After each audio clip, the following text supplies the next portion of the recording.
Hey guys, welcome to T&E Podcast. I'm your host Trent, and I'm here with my co-host Eli. Today we're going to be talking about the NBA offseason. All right. We're going to start. A lot of stuff has happened, and a lot more will probably happen, which we're going to talk about everything and try to cover as much as possible. But we're going to start with the Suns. Okay. So the Suns, obviously, last season, they traded for Kevin Durant, which was crazy. Everyone thought they would just win because they have Kevin Durant. Uh, I mean, what do you think before we talk about what they did? What do you think was their problem last year in the playoffs that they weren't able to beat the Clippers? Honestly, man, with the Suns, I feel like they were still trying to find their identity with Kevin Durant going up to the team, and they didn't have like any depth. They didn't have any like they knew like if we let Booker drop 50, we contain KD, we win.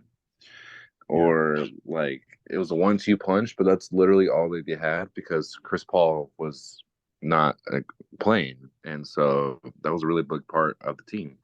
yeah, And now with DeAndre Ayton, he didn't play well at all in that series at all, and I blame him mainly for it because you have KD trying his best, dropping 30, and you have Booker dropping 50, but there's nobody else.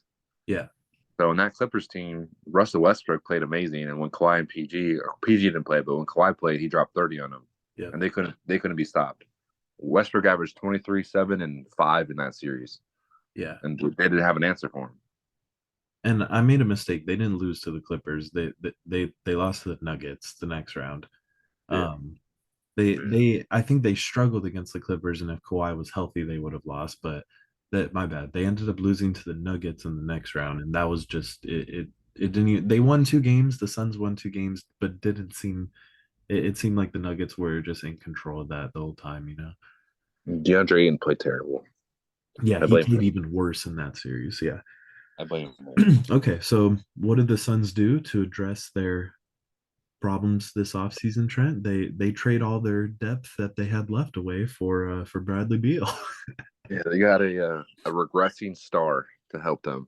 Yes. So Bradley Beal has been on the Wizards since 1962, and he's done nothing but average 28. He'll drop 28. He won't drop 30. No, Okay. no, I don't 30 think is I've easy. ever seen him drop below 20, but he'll come drop his cool 28. He'll get the L. He'll go home because they're paying him. Yeah, he'll go home. He'll go back to DC. He'll enjoy life. And then next off Yeah, season, he comes because back. There's they're nobody in the gym, and yeah, then he averages 28 again. exactly. And every year the Wizards just add another year on his 1.5 billion dollar contract that they're giving him. But Yeah, he was making 50 something mil or something. yeah. So the Suns trade for Bradley Beal, and it's funny, bro, because for when they made the Bradley Beal trade, they only had five, and the Chris Paul trade, which was a part of that. Um, Yeah, it was a three-team deal. yeah, so really quick, it was a three-team deal. They sent Bradley Beal to the Suns, and the Wizards got Chris Paul, who they moved, and we'll talk about that later. Um, who was the other team involved? Do you remember? The Warriors, right? Because Jordan Poole. I think that was a separate trade, though, wasn't it? No, you're right. You're right. It was Beal. Was it just the Wizards and the Suns? Yeah, it was Wizards and Suns, and then Yeah. after the Oh, Wizards flip Indiana. Paul, the Wizards flip Paul. I just looked it up. It was Indiana. Indiana, they got like they got Jarris Walker and some picks, Yeah, and the yeah. Wizards got Chris Paul, Landry Shamet, and like 50 picks. So And then they ended up flipping Paul to get Jordan Poole. Yeah. yes, which we'll talk about later. Yeah. So for the Suns, they get Bradley Beal, and they have no depth anymore. They've made a couple signings in the offseason, nothing very notable, but they've filled out their roster with some role players. But I don't know. I mean, Some you very low end role players. yeah. I mean, you have to respect the fact that they have Kevin Durant, Devin Booker, and Bradley Beal. But how do you think that those three? plus DeAndre Ayton at the center are gonna mesh next season together. I don't think there's enough points to go around, bro. Who's gonna have the ball? Like who takes the last shot? Yeah, they're all ball dominant. That's what They're, I'm saying. It's like Bradley Beal's gonna have to learn to play off the ball, and but he said like no, like this is Book's team. Kevin Durant has said multiple times, no, this is Booker's team. So I mean, they're pros at the end of the day, and they should be able to make it work. But I wouldn't be yeah. surprised in like the first half of the season that they struggle a little bit. I wouldn't be Yeah. surprised in the first like 20 games they go like 11-10 or something Yeah. like Yeah. or something like that. But So I'm go ahead. Sorry. My bad. but I feel like once they're gonna make the playoffs, and Yeah, obviously. once they're in the playoffs, I feel they're very very dangerous. Yeah, yeah. That's what I was gonna say. I think that once they're in the playoffs, and if this is assuming obviously no injuries to anyone, but I think that having a full season of under their belt plus an off season, you got to think about it, bro. Kevin Durant last year got traded at like the end of the season. So now they have a full season together. They have a full off season with Bradley Beal. I think Kevin Durant is the type of player that's able to play with other stars really good. And Booker kind of showed in the playoffs that he could be a number one as long as his number two is performing. And now teams can't just like put all their energy towards Kevin Durant because now you have Bradley Beal.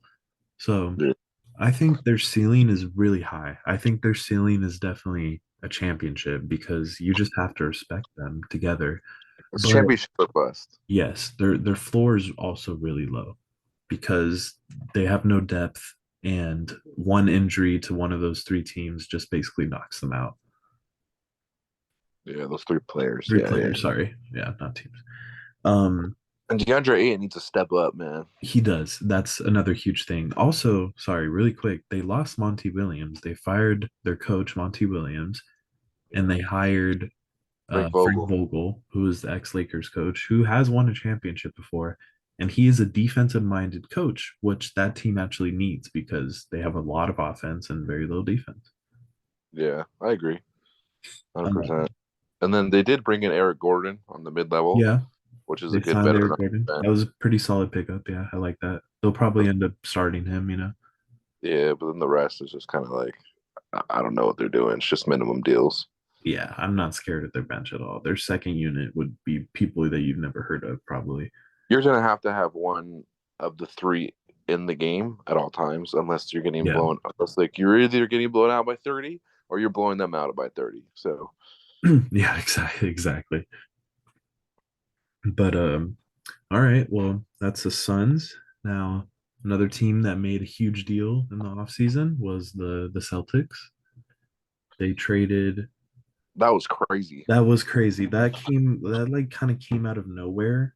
Um, and the fact that they included Marcus Smart in that deal was very surprising because it's something that I don't like personally.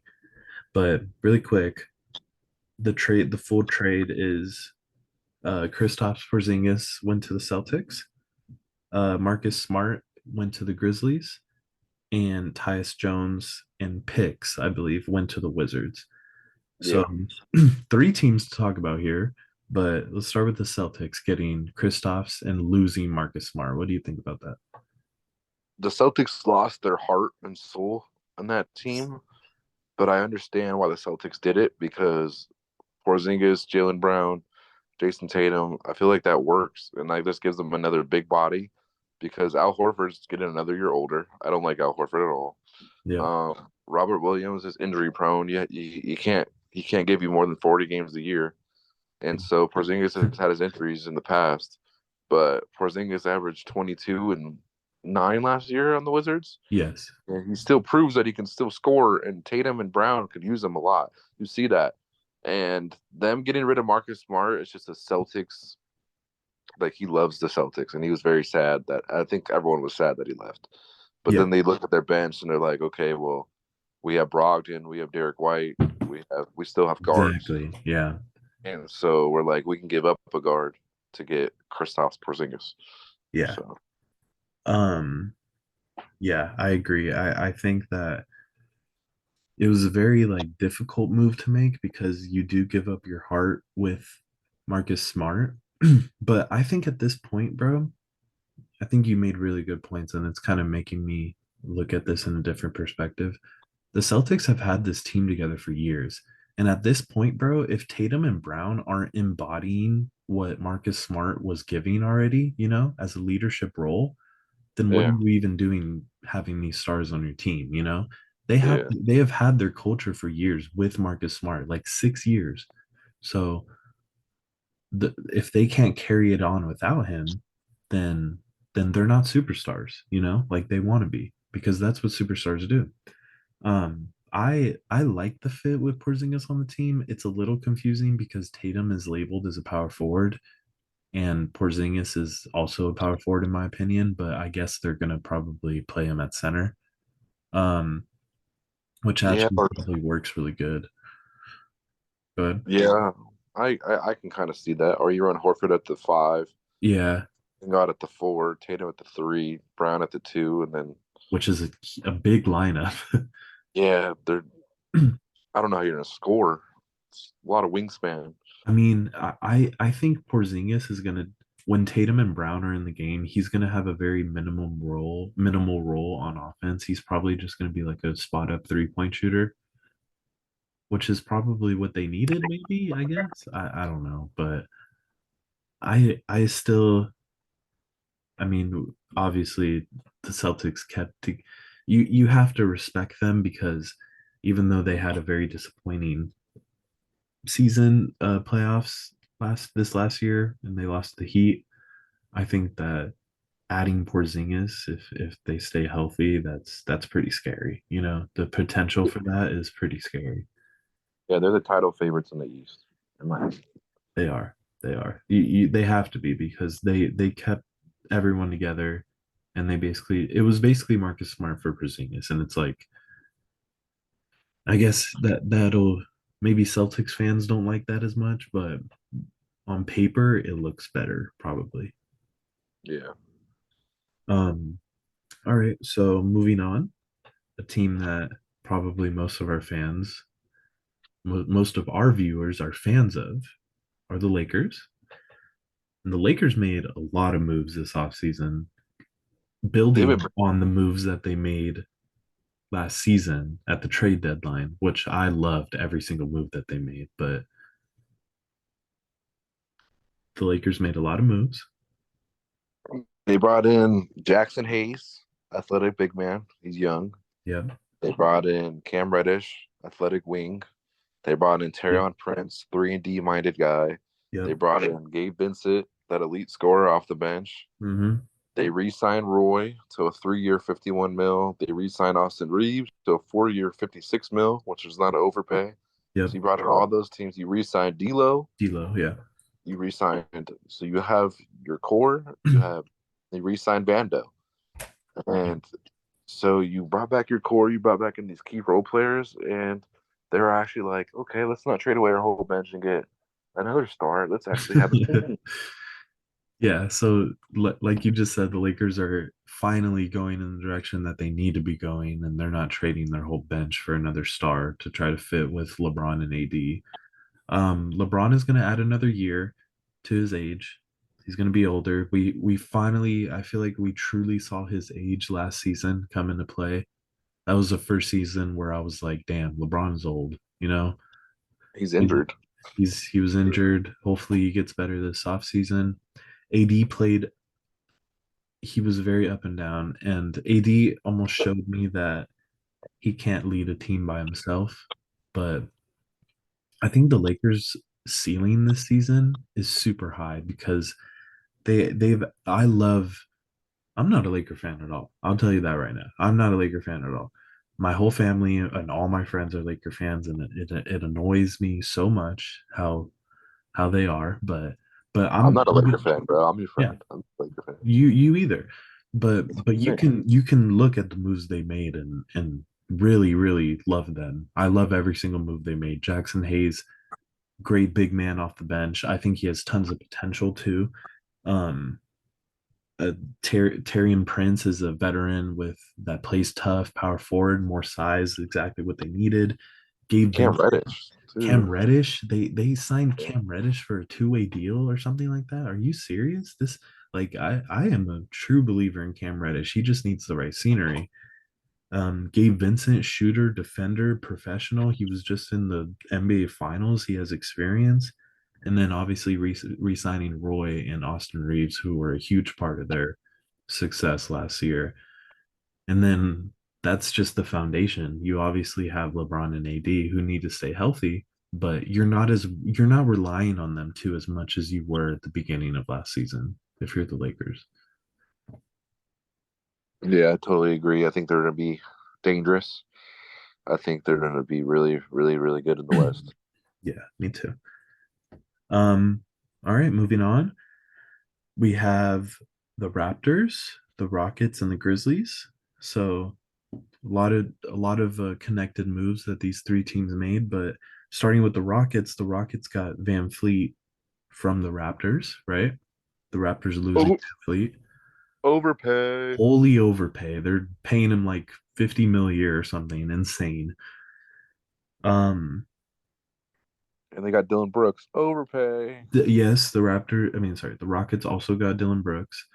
The Raptors losing Van Fleet is a huge blow to them, I think. He was a huge part of their offense and he averaged like 10 assists per game. I think that's a huge blow to them. 100%. I agree with you. The Rockets though, they made a bunch of weird moves where it's like you overpaid for Van Fleet and Dylan Brooks and you have all these young players that are up and coming. I mean, they'll be better this year than they were last year, but I mean, I don't see them making the playoffs. Maybe scraping at the play-in. What do you think? I don't think they make the plan at all either. I think they're still too young. I think Van Fleet and Jalen Green, but you just drafted a Thompson twin to be your point guard. Exactly. And Yeah. I'm like, okay, why bring in Van Fleet then? You don't trust your Thompson. And then you bring in Dylan Brooks for 20 mil a year. That Yeah. makes no sense. Gosh. And you trade into what you trade away KJ Martin Jr. that gave you that those defensive stops in those minutes Yeah. for cheaper. And Exactly. Same thing, but way cheaper yeah, the same, and literally the better, same probably. player and more upside. And then Yeah, you still have Sengun and everything like that. But then your bench and you still have Kevin Porter Jr. I feel like this team just has a lot of guards. they do. Yeah. It's a very confusing roster. I don't really know what they're thinking. I mean, maybe they're hoping to land James Harden, but even then, it's like, where does he even fit now on that team? Yeah, that team's very, very weird. It's a weird team. I don't see a direction. I just feel like that's a team that had a lot of money and they didn't get the Just big yeah, names, so they were just like, okay, let's just offer this guy 50 million and he'll come here. exactly. And I think they were just doing that to bring more fans in. Maybe just thinking about profit and not winning. I see them as like 11, 12 seed. Maybe I would say like the highest I'd put them is like a 10th seed, bro. Like in the play in. That's the highest I would put them. Yeah, I agree. But the Grizzlies actually made a really good move in my opinion. Um, they basically exchanged Dylan Brooks for Marcus Smart, but they also Yeah. lost Tyus Jones. But you bring in Marcus Smart to be a leader in that team Yes, to show them what winning is about because veteran. The Grizzlies are very childish. Yes, They're a very childish squad, but they're really good. And why John Morant is out for 25 games, Marcus Smart can be in and be that lead guard, and then he yeah, can actually like mentor Jaw and how to behave. yeah, exactly. He needs someone like Marcus Smart for leadership, and I really hope that Jaw gets his life together because man, he is so special to watch. Me and Trent have watched him in person, and he's just incredible to watch play basketball. And it's really upsetting seeing him just throw his life away like he is. It's like he's going out of his way to throw his life away by waving around guns on Instagram Live, and it's just like it's just very frustrating. He's very immature, and I really hope this suspension and all that he's gone through, I really hope he just turns a corner. But if he doesn't, bro, and John Morant's on the team, this Grizzlies team is not. He's a bust. I mean they're still tough without him, so I would say that they're still a playoff team. They're still going to make the playoffs, but without John Morant, you're not going to win championship. Yeah, I agree. And that Grizzlies team, they just extended Desmond Bain to a 5-year extension, and you still have Jerry Jackson Jr. Yeah, And that team is just tough. yeah, Marcus Smart, Steven Adams coming back healthy. yeah, So they need John Morant though. They need their stars. So he needs to yeah, look at himself and be like, okay, I'm with Memphis. I'm done being an idiot. exactly. Once They you go need average him. 25 and 10, and you'll Yeah, be good. yeah. Okay, well, moving on, a little quick note right here. The 76ers, who had a pretty decent season last season, but uh disappointing in the end because they ended up losing to um the Celtics, right? Who they had a 3-2 lead on in the series. And on top of that, after everything they've given away for Harden, it looks like they're probably going to lose him. Yeah, I feel on the market, he was asking for too much money. So he opted into his deal, 36 million, because that was the most he was going to make.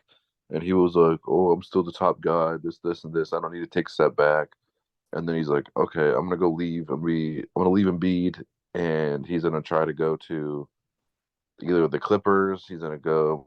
I mean, there's been talks about the Knicks. Yeah, There's been talks about everywhere. like everywhere, and I'm like, dude, you're becoming Shaq in his older age, man. You're switching team. Just Yeah, stay on a squad. Like, yeah.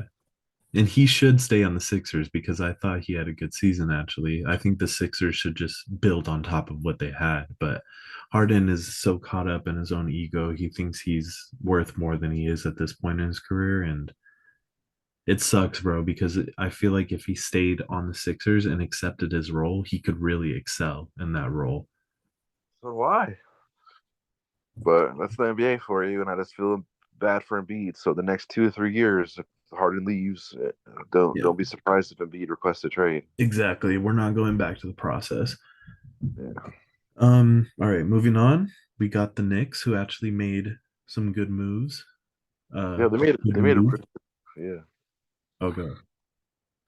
Um, they signed Dante DiVincenzo to a 4-year deal.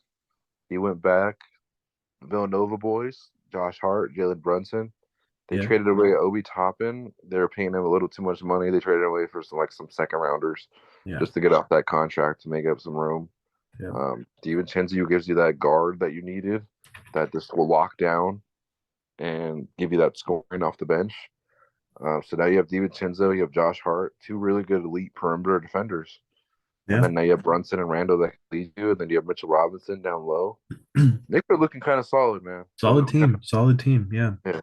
And then Barrett, if they can take the next step, Yep. they Barrett. have pieces. They do. They do. And Brunson showed last season in the playoffs that he's a dog. He can lead you. Yeah, yeah. You still have quickly.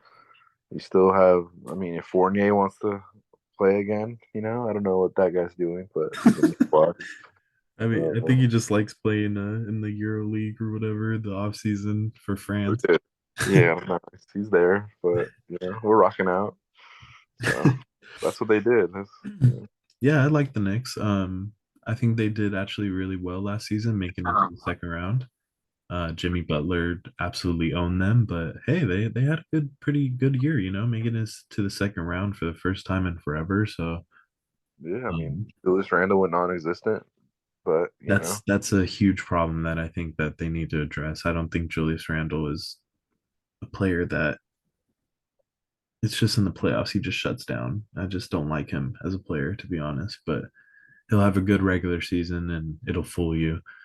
Um, But yeah, I like the Knicks. They're very solid. They got some college teammates together, and we'll see what they do next season. all right, I need you to talk about this Jazz and Hawks trade. Eli, how do you like it? Huge trade right here.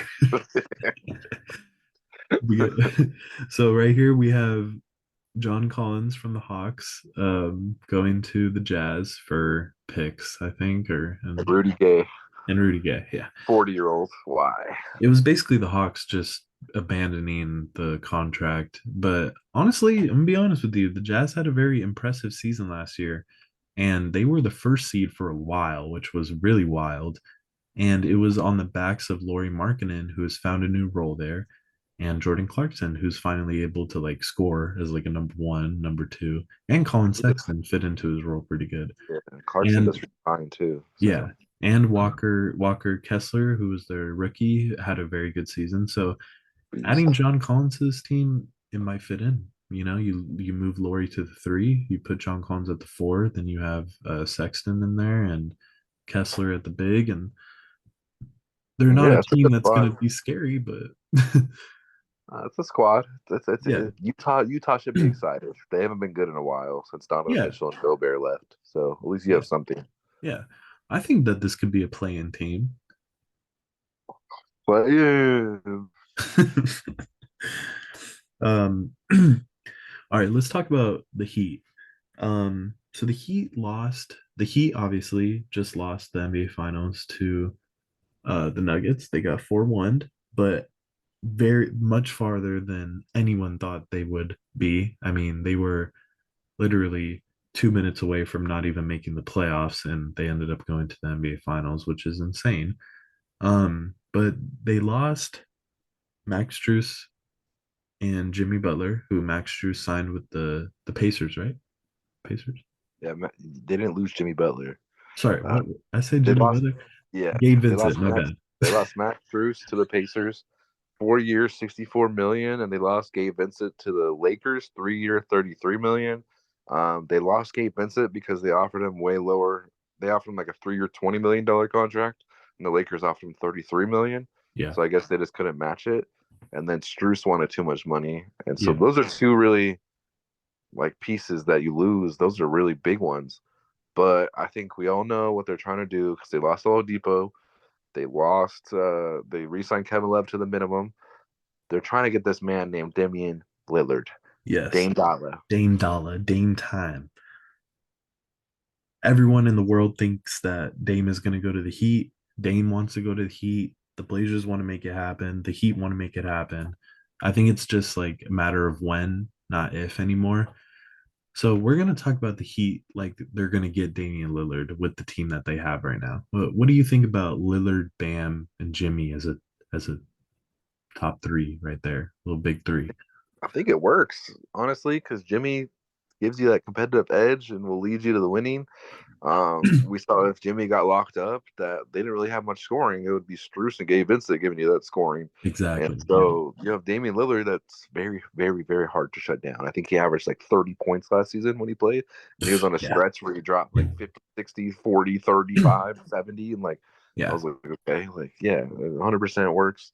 They're going to have to fill out that roster, losing those two shooters, but you still have Nikola Jovic that will take the next step up. Not Jokic, Exactly. Jovic. Jovic. And you have Duncan Robinson still there. And Yeah. I don't know, like we'll have to see. Kyle Lowry's still there. That team can work. And don't forget, man, they have one of the best coaches in the NBA. So Exactly. And cultures. yeah, yeah. You go in a Miami Heat culture, you're here to win.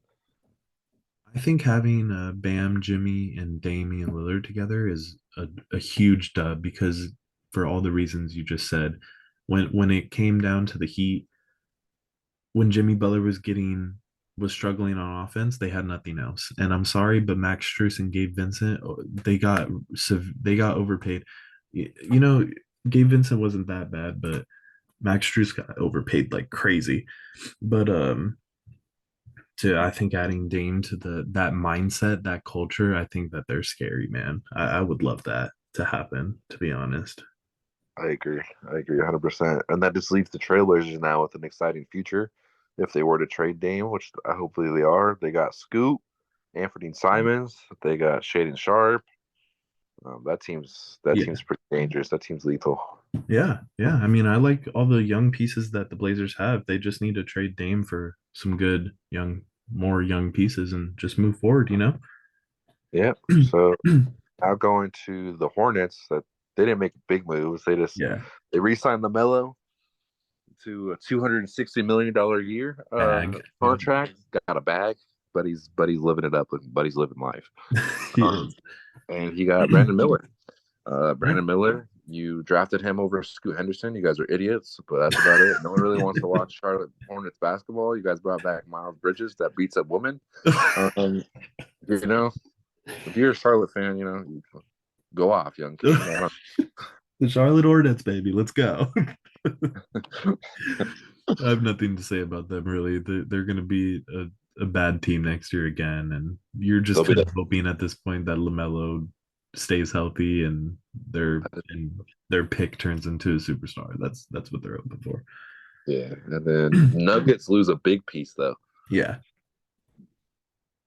they lose Bruce Brown, who got paid, Huge loss.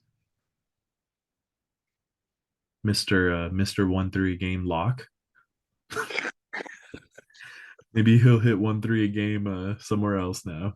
And he got overpaid by the Pacers too. 2 year, 45 million, Yeah, 22 million a wholly year. overpay. Yeah, geez. A Um, huge loss, but I mean, they got Christian Brown that can kind of fill in that role. They probably yeah, saw him as like, okay, now it's your time. Your rookie year's over. Another year under the belt. You're good to go. So yeah, I and feel like that's a expect huge Michael loss. Porter to take a leap too. Yeah, We'll but they see. lost Jeff Green, bro. They lost Jeff Green. That's another big piece. Yeah, I mean, He went to Houston. I don't know what Houston's doing. they're just putting a bunch of weird people together. But I still love the Nuggets because if Jokic is playing, they can beat anyone. I agree. And then the Clippers re-signed Westbrook to a $4 million year, 2 year, 8 mil. That's an underpay. Okay, I don't Yeah, care if it's an underpay. You see Dylan Brooks getting 20 mil. You see all these people getting every, exactly.